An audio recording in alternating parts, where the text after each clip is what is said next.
आइए बच्चों करते हैं क्वाड्रेटिक इक्वेशन का एक बहुत ही इंपॉर्टेंट क्वेश्चन। क्वेश्चन में क्या बोला गया है, फाइंड द वैल्यूज ऑफ के। आपको के की वैल्यूज बतानी है फॉर विच द इक्वेशन, और आपको ना एक इक्वेशन दी हुई है हैज रियल रूट्स। इस इक्वेशन के रूट्स कैसे हैं, रियल रूट्स हैं, तो आपको यहाँ से के की वैल्यू बतानी है।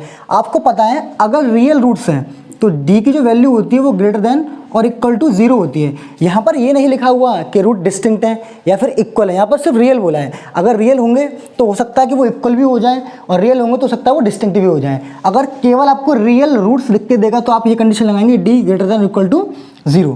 अब जरा बड़ा ध्यान से देखिए, डी क्या होता है, B square minus 4ac is greater than और इक्वल टू 0।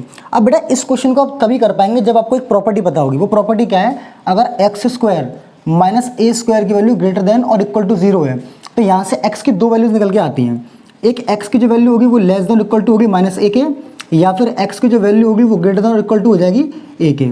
तो अगर आपको ये प्रॉपर्टी पता है तभी आप इस क्वेश्चन को कर पाएंगे। अब जरा ध्यान से देखिए, b की वैल्यू बेटा इसमें कितनी है, b की वैल्यू आपकी इसमें 3k का स्क्वायर माइनस 4, ए कितना बेटा 9 और c कितना बेटा इसमें 4 इज ग्रेटर देन और इक्वल टू 0। अब जरा देखिए 3 का स्क्वायर 9 और ये हो जाएगा के स्क्वायर माइनस ये कितना हो जाएगा 4 4 जो हो जाएगा 16 multiply 9 is greater than equal to 0।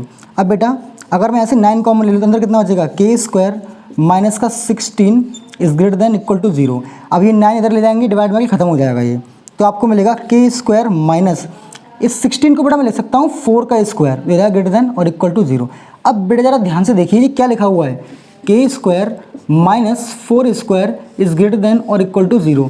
बेटा ये ना बिल्कुल इसके फॉर्मेट का बन गया है। अब देखिए यहाँ पर x है और यहाँ पर k है, यहाँ पर a और यहाँ पर 4 है, तो देखिए यहाँ से k की वैल्यू क्या निकल के आएगी। जैसे यहाँ पर x की वैल्यू क्या थी, माइनस a से छोटी थी या बराबर थी, तो वैसे यहाँ पे k की जो वैल्यू होगी या तो वो बराबर होगी छोटी होगी किससे, -4 से, या फिर k की जो वैल्यू होगी वो बड़ी होगी और बराबर होगी 4 के।